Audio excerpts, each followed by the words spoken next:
오늘 우리에게 주시는 하나님의 말씀은 룻기 3장 6절에서 13절 말씀입니다.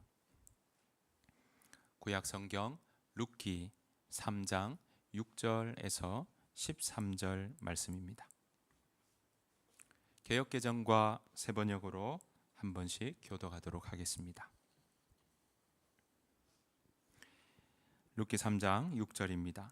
그가 타작마당으로 내려가서 시어머니의 명령대로 다 하니라. 보아스가 먹고 마시고 마음이 즐거워 가서 곡식단 더미의 끝에 눕는지라. 룻이 가만히 가서 그의 발치 이불을 들고 거기 누웠더라. 밤중에 그가 놀라 몸을 돌이켜 본즉 한 여인이 자기 발치에 누워 있는지라. 이르되 내가 누구냐 하니 대답하되 나는 당신의 여종 룻이오니 당신의 옷자락을 펴 당신의 여종을 덮으소서. 이는 당신이 기업을 물을 자가 됨이니이다 하니. 그가 이르되 내 딸아 여호와께서 내게 복 주시기를 원하노라. 내가 가난하건 부하건 젊은 자를 따르지 아니하였으니 내가 베푼 인애가 처음보다 나중이 더하도다. 그리고 이제 내 딸아 두려워하지 말라. 내가 내 말대로 내게 다 행하리라. 내가 현숙한 여자인 줄을 나의 성읍 백성이 다 아느니라. 참으로 나는 기업을 물을 자이나 기업 물을 자로서 나보다 더 가까운 사람이 있으니 이 밤에 여기서 머무르라. 아침에 그가 기업 물을 자의 책임을 내게 이행하려 하면 좋으니 그가 그 기업 물을 자의 책임을 행할 것이니라. 만일 그가 기업 물을 자의 책임을 내게 이행하기를 기뻐하지 아니하면 여호와께서 살아계심을 두고 맹세하노니 내가 기업 물을 자의 책임을 내게 이행하리라. 아침까지 누워 있을지니라 하는지라. 아멘. 우리 새번역으로 한 번 더 교독하도록 하겠습니다. 6절 말씀 여러분 읽어주시겠습니다. 시작. 그는 타작 마당으로 내려가서 시어머니가 시킨 대로 다 하였다. 보아스는 실컷 먹고 마시고 나서 흡족한 마음으로 낯가리 곁으로 가서 누웠다. 룻이 살그머니 다가가서 보아스의 발치를 들치고 누웠다. 한밤중에 되었을 때에 보아스는 으시시 떨면서 돌아 눕다가 웬 여인이 자기 발치께 누워 있는 것을 보고 깜짝 놀라면서 누구요? 하고 물었다. 룻이 대답하였다. 어른의 종 룻입니다. 어른의 품에 이 종을 안아주십시오. 어른이야말로 집안 어른으로서 저를 맡아야 할 분이십니다. 보아스가 룻에게 말하였다. 이봐요 룻, 그대는 주님께 복받을 여인이요 가난하든 부유하든 젊은 남자를 따라 감직한데 그렇지 하지 않으니 지금 그대가 보여준 갸륵한 마음씨는 이제까지 보여준 것보다 더욱더 값진 것이요. 이제부터는 걱정하지 마시오, 룻. 그대가 바라는 것이라면 무엇이든지 다 들어주겠소. 그대가 정숙한 여인이라는 것은 온 마을 사람들이 다 알고 있어. 내가 집안간으로 그대를 맡아야 할 책임이 있다는 것은 틀림없소. 하지만 그대를 맡아야 할 사람으로 나보다 더 가까운 친족이 한 사람 있소. 오늘 밤은 여기서 지내고 날이 밝거든 봅시다. 그가 집안간으로서 그대를 맡겠다면 좋소. 그렇게 하도록 합시다. 그러나 그가 그렇게 하지 않겠다면 그때에는 내가 그대를 맡겠소. 이것은 내가 살아계신 주님을 두고 맹세하는 것이요. 아침까지 여기 누워 있으시오. 아멘. 룻기 3장 6절에서 13절 말씀으로 우리가 길을 찾다 시리즈 10번째 우리 인애로 사는 삶이라는 제목으로 하나님 말씀 함께 나누기를 원합니다. 오늘 여러분들 읽어보시는 이 대목들은요, 보시는 것처럼 사실 어떤 의미로 따진다면 청혼하는 이야기입니다. 네, 청혼 이야기가 바로 여기 나와 있습니다. 근데 좀 다르죠. 물론 여기 계신 여러분들도 분명히 그 옛날에 청혼하시고 또 청혼을 받으셨을 텐데 기억이 가물가물하신 분들도 계시겠지만 그때 기억을 되살려 보시면 여러분들 마음은 어떠십니까? 청혼하러 간다고 하면 왠지 설레일 것 같고 또 청혼을 때로는 갖가지 깜짝 이벤트로 하는 그런 경우들도 있지 않습니까? 우리 이 자리에도 어느 청년이 프로포즈를 여기서 하겠다라고 해가지고 여기서 한번 프로포즈로 초 깔고 막 아시죠? 그런 거로 이 공간을 한번 한 적이 있습니다. 그런 것처럼 청혼한다 하면 그게 의미 없는 일이 아니라 굉장히 중요한 일이라고 생각하니까 사람들마다 이걸 어떻게 할까를 고민하는 경우들이 있더라라는 것이죠. 제 친구 중에 한 사람은요, 노래로 청혼을 했어요. 그런데 노래 못 불렀다고, 그래서 이 정도로는 안 된다고 청혼가 다시 하라 해서 다시 부른 우리 친구도 있습니다. 이런 그 청혼의 모습들은 각자가 이걸 어떻게 내가 이 청혼을 할까라는 고민들을 가지고 준비하는 것을 보게 됩니다. 오늘 본문도 사실 이 룻이 청혼하러 가는 거다라고 이해할 수 있습니다. 물론 우리가 여기에서 이 청혼의 모습들이 우리와는 좀 다른 면이 없잖아 있습니다. 하지만 오늘 분명히 이것은 청혼하러 가는 이야기다라는 것이죠. 자, 오늘 청혼의 이야기 속에 담겨 있는 인애라고 하는 단어, 또 선대라고 하는 단어, 다른 말로 갸륵한 마음씨라고 나오는 세번역의 그 단어의 이야기가 어떤 의미가 있는지 우리가 살펴보기를 원합니다. 자, 어떻게 룻이 청혼하러 가냐? 그 청혼하는 동기는 우리가 지난주 보았던 것처럼 나오미의 계획에 의해서 제안이 이루어졌습니다. 3장 1절 말씀인데요. 룻의 시어머니 나오미가 그에게 이르되 내 딸아 내가 너를 위하여 안식할 곳을 구하여 너를 복되게 하여야 하지 않겠느냐, 이렇게 나옵니다. 안식할 곳, 이건 지난주 말씀드린 것처럼 안식할 가정, 함께 여인에게서는 가정이 안식할 곳이라고 이해했던 것이죠. 그래서 안식할 곳을 구하여 너로 복되게 한다.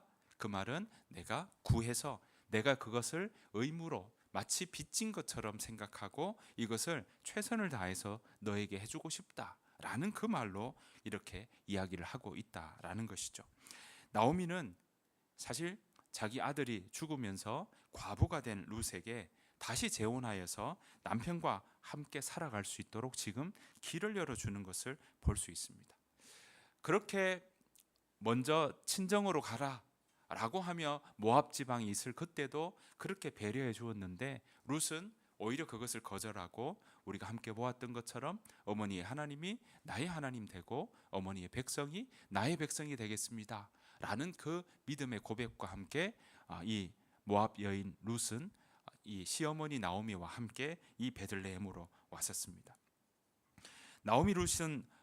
정말 나오미와 룻은 어떻게 먹고 살까라는 부분에 대한 고민을 할 그때 룻은 바로 내가 은혜를 입으면 나를 친절하게 대해주는 어느 밭이 어디 있는지 알 수는 없지만 내가 그 은혜를 입으면 내가 거기에서 먹을 것을, 곡식을, 이삭을 줍겠습니다 하는 마음으로 나아갔던 그 룻의 모습을 보게 되었고요. 그러다가 그는 우연이라고 얘기할 수밖에 없는 그 자리에서 바로 보아스의 밭, 그 밭에 이르르게 되었고 거기에서 보아스의 그 친절을 우리가 경험했던 룻을 우리는 볼 수 있었습니다. 거기에서 어땠습니까? 네, 보리를 이렇게 주울 수 있었고요. 원래 귀퉁이에만 주울 수 있는 그런 이 규정과 전통이 있는데 오히려 곡식 단과 단 사이를 지나다니면서 주울 수 있는 그런 배려까지 받게 되는 것이 바로 이 룻의 모습이었습니다. 거기에서 사실 보아스도 만나게 되었던 것이죠. 그것 때문에 룻은 여기에서 보리 한 에바, 그 보름치 정도의 식량을 그는 받게 되었다라는 것을 보게 되었던 것이죠.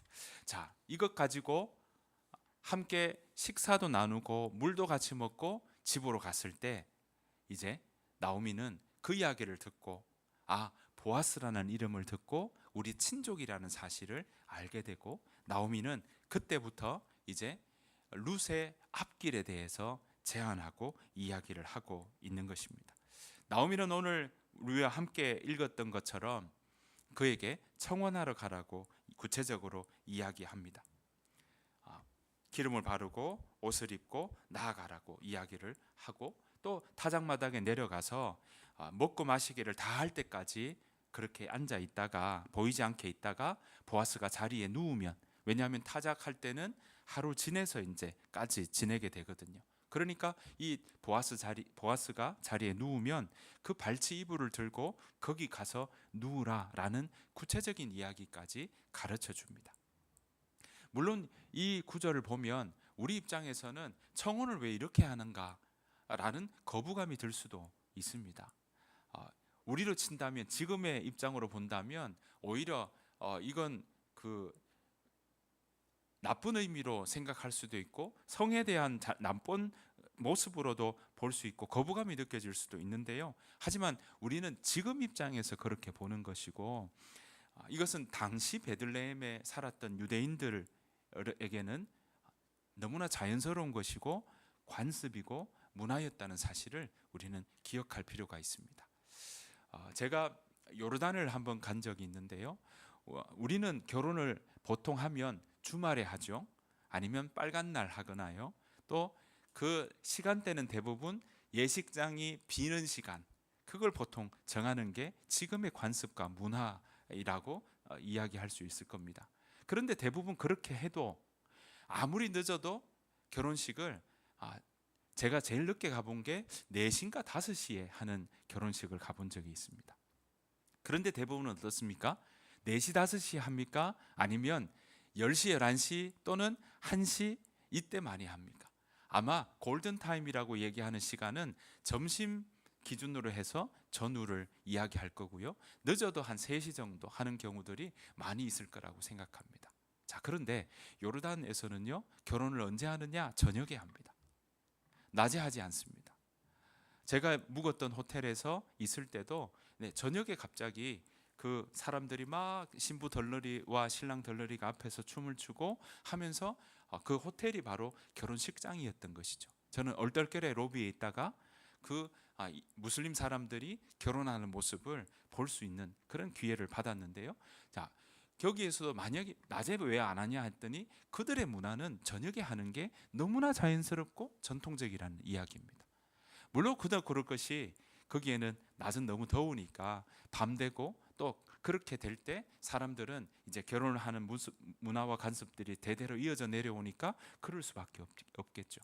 이처럼 우리 생각은 왜 저녁에 하나 어색하고 또 그건 나 같으면 안 할 것 같아 라고 생각할 수 있지만, 지역마다 가지는 문화와 관습들이 있기 때문에 그 문화와 관습으로 우리가 이 오늘 본문을 보아야 한다라는 것입니다.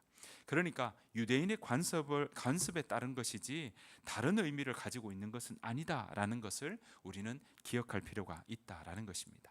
자, 나오미의 이야기를 듣고 룻은 그대로 따라서 갑니다. 자, 3장 5절부터 7절 말씀입니다. 룻이 시어머니에게 이르되 어머니의 말씀대로 내가 다 행하리이다. 그가 타작마당으로 내려가서 시어머니의 명령대로 다 하니라.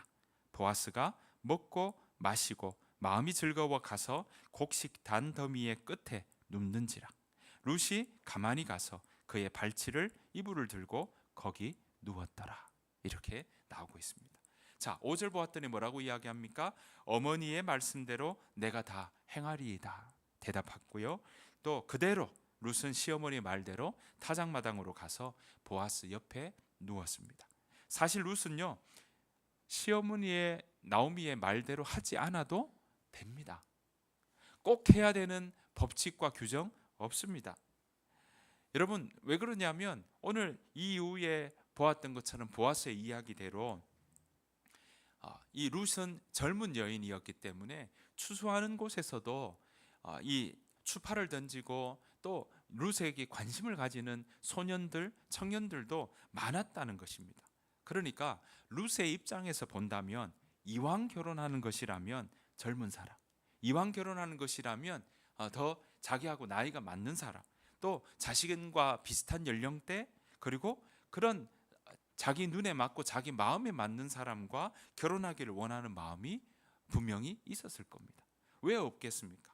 그런데 룻은요, 오늘 이 상황 속에 시어머니 나오미의 말대로 그대로 순종하고 있다라는 것입니다.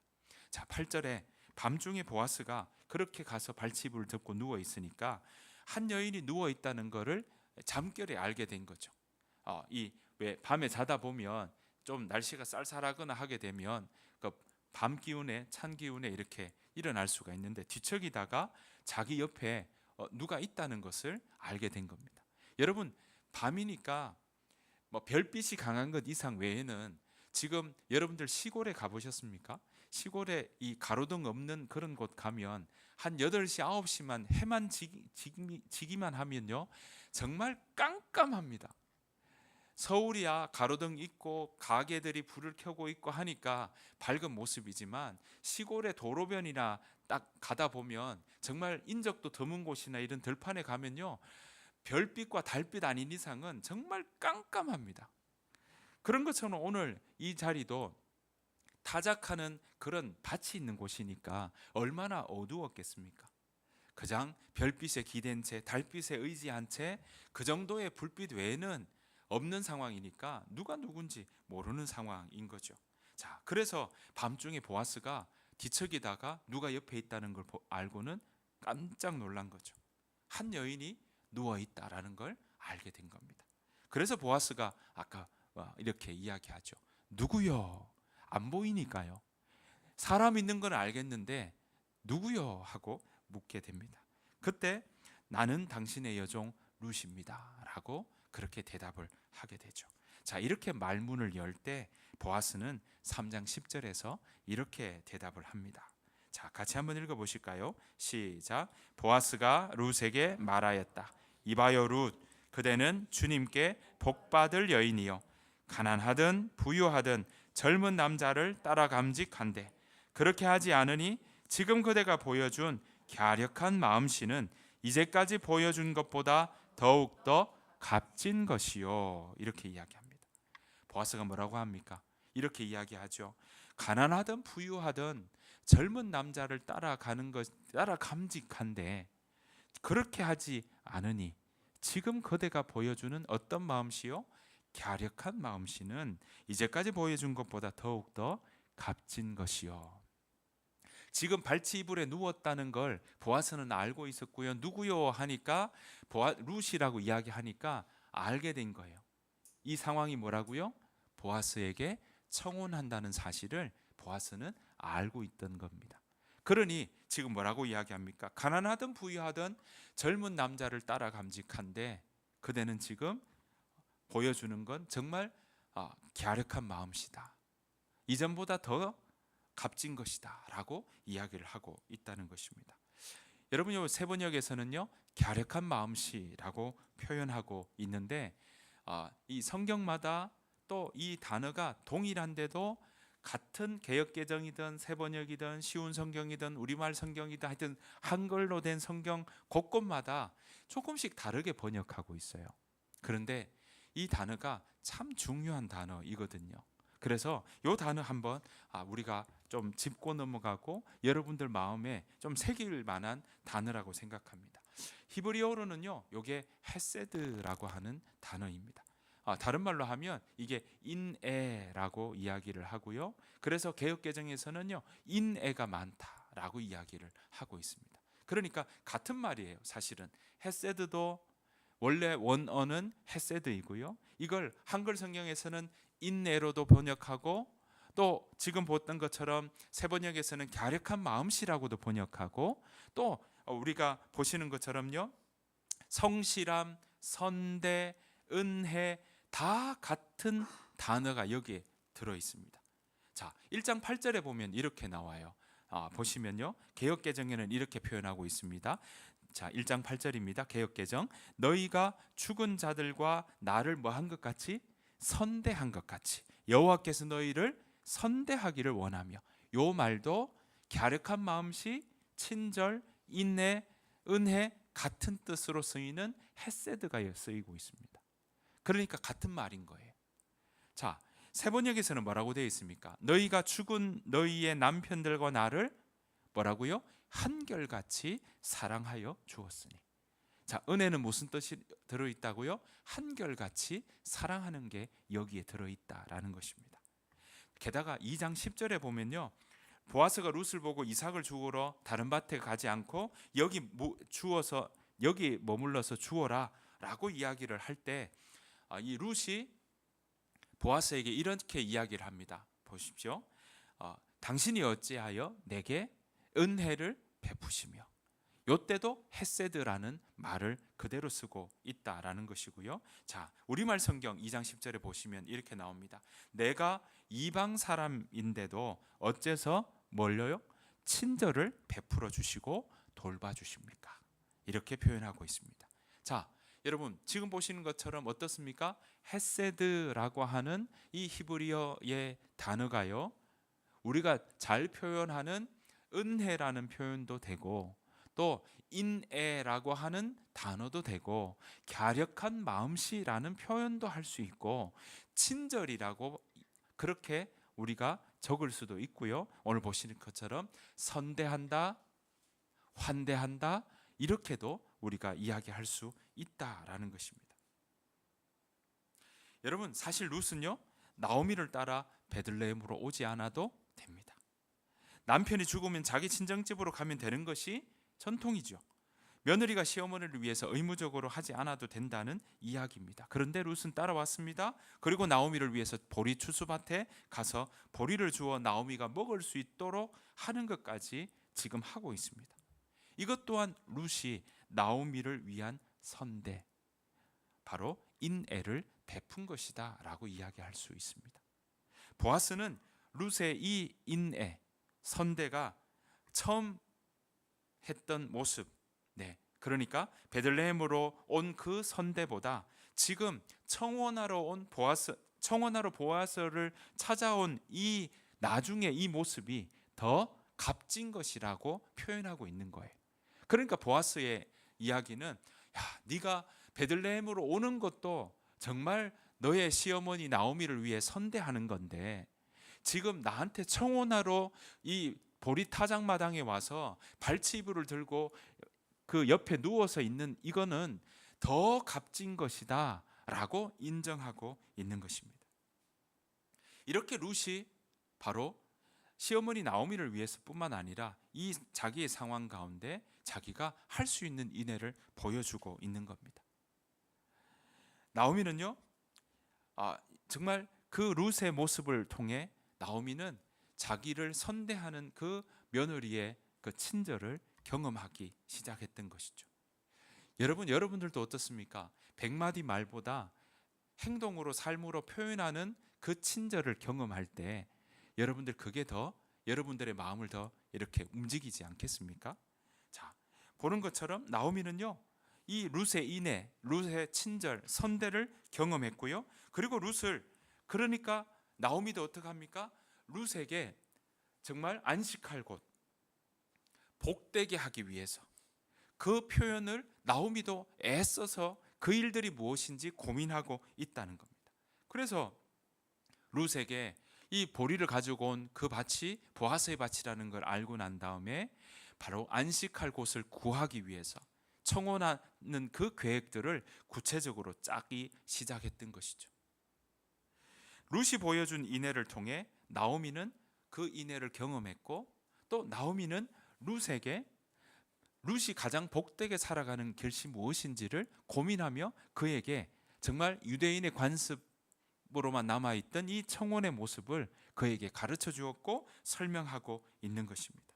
그래서 룻에게 가장 최선의 인애가 무엇인지 고민하니 바로 보아스에게 가서 청혼하는 것이라는 것을 알게 되었고, 그래서 보아스에게 청혼을 어떻게 하는지, 그 관습이 무엇인지 하나하나 설명해 주었던 것입니다.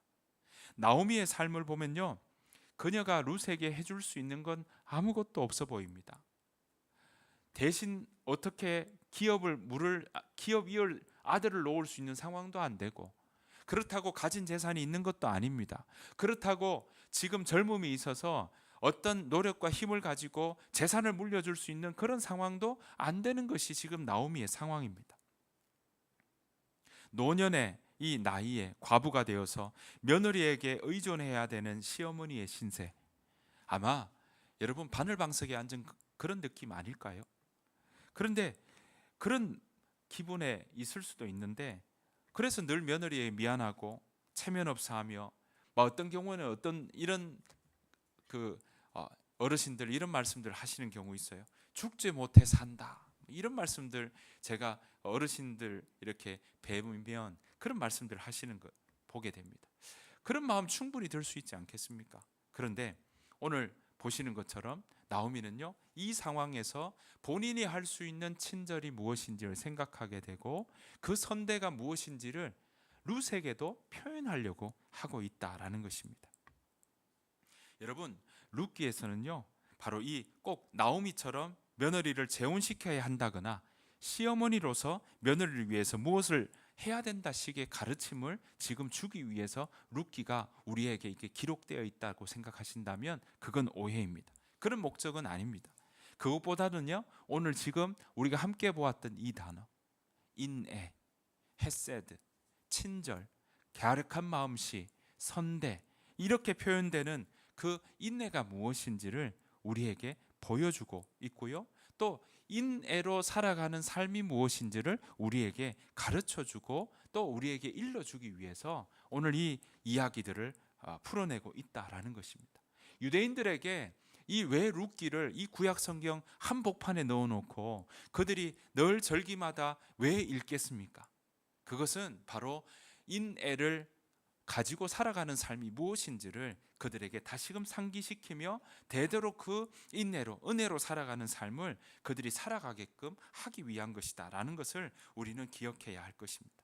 나오미는요, 자신의 문제를 해결하고 할 때 사방이 막혀 있었습니다. 뭘 할 수 있겠습니까? 그러나 룻을 위하여 무엇인가를 하기로 생각했을 때 번뜩하고 방법이 생각났던 거죠. 바로 보아스에게 청혼하는 그게 나오미의 생각이 되었던 겁니다. 그 말은 무엇입니까?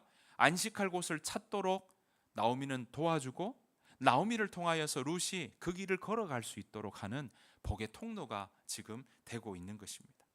룻도 나오미를 생각함으로써 나오미에게 뭐가 되었습니까? 혼자 갔다면 얼마나 어려운 삶을 살았겠습니까? 이삭 죽으러 가는 거 나오미가 가야 됩니다. 자, 그런데 룻을 통해서 나오미에게도 룻이 바로 복의 통로가 되고 있다라는 것입니다.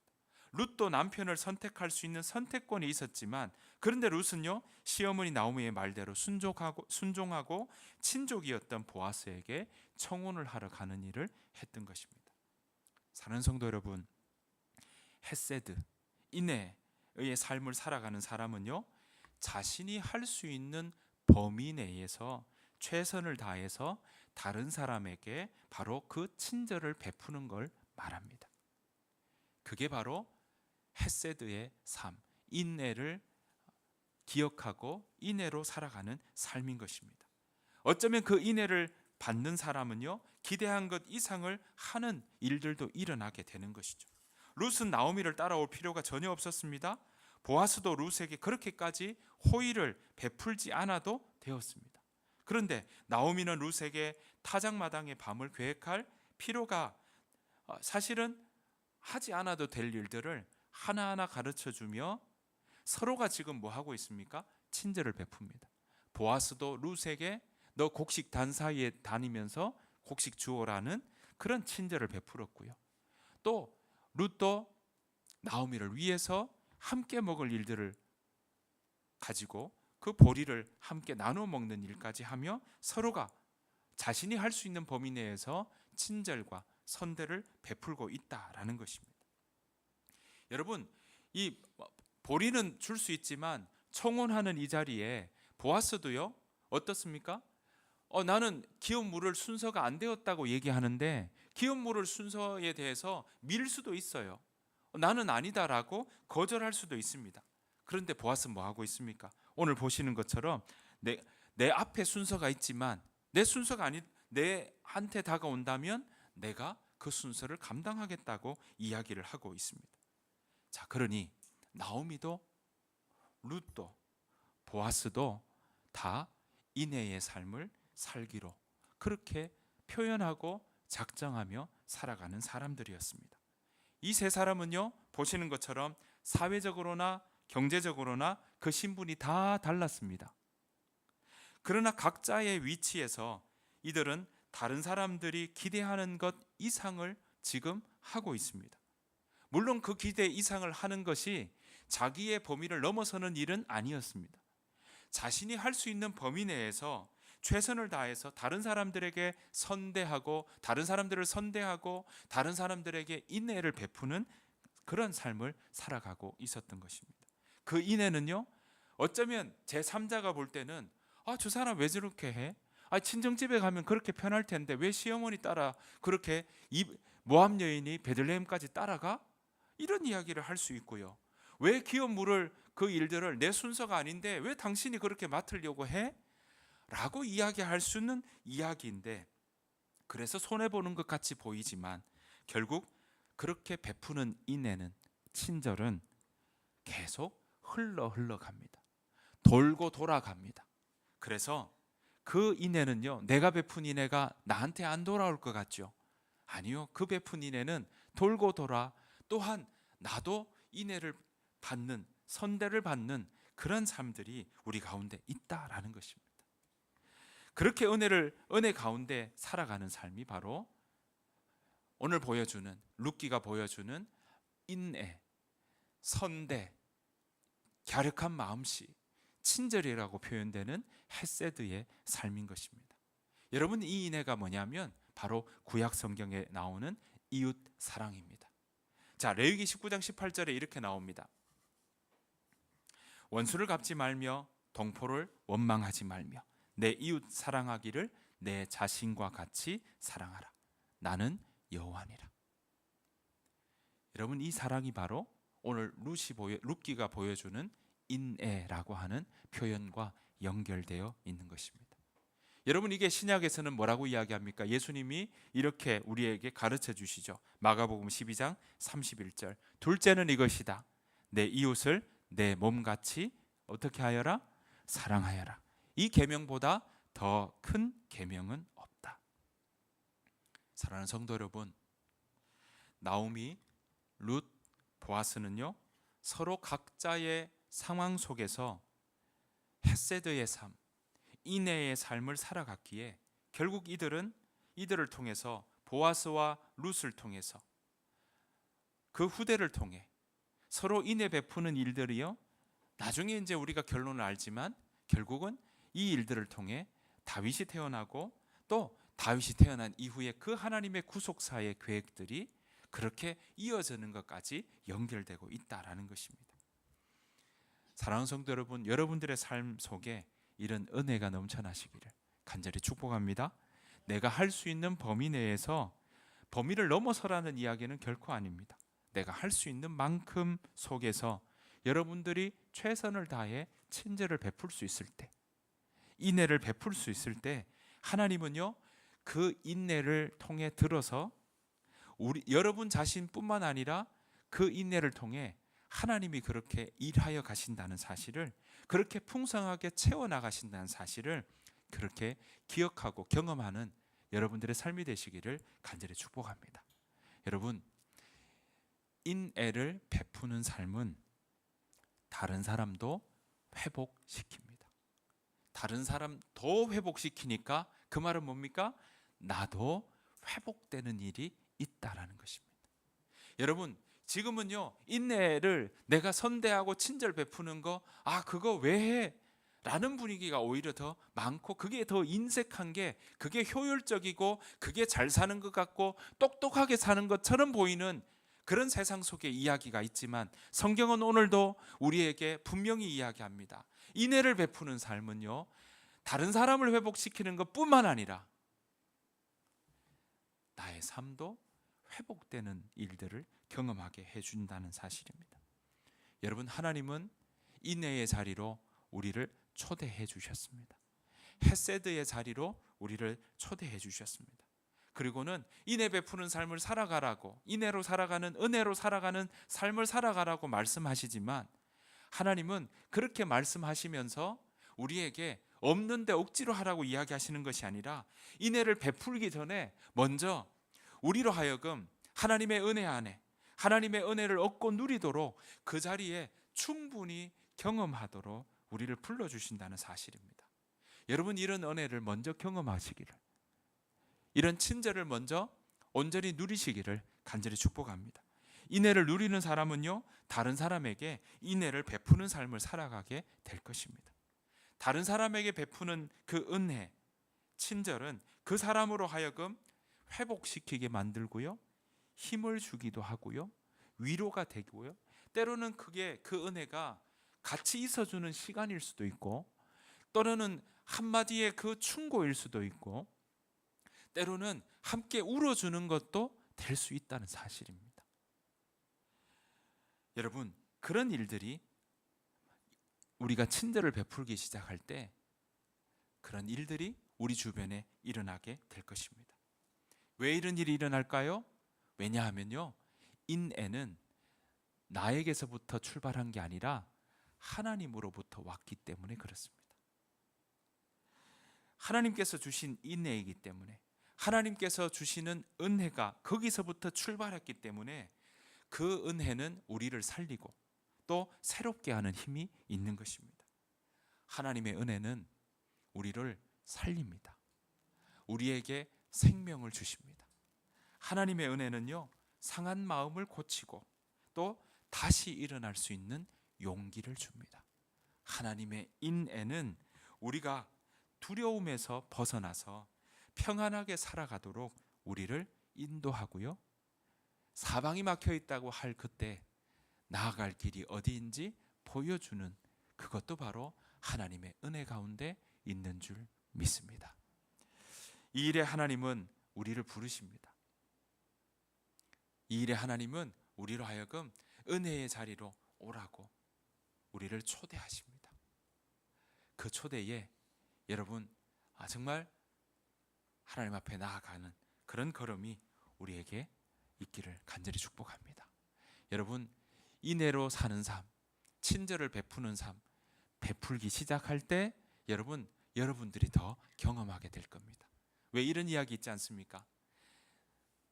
수업을 할 때 제일 많이 배우는 사람은 가르치는 사람이 제일 많이 알고 제일 많이 경험하고 제일 많이 배운다. 프레젠테이션 할 때 프레젠테이션 하는 사람이 제일 많이 경험하고 제일 많이 안다는 것처럼, 여러분, 인애를 받을 때도 있지만 인애를 베풀며 나아가는 그 일에 여러분들이 하나님의 은혜를 온전히 경험하게 될 것입니다. 그렇게 인애를 흘려보내며 복의 통로로 살아가는 저와 여러분들의 삶이 되시기를 간절히 축복합니다. 우리 이 시간 함께 우리 찬양하며 나아가기를 원합니다. 이 시간 우리가 그 마음으로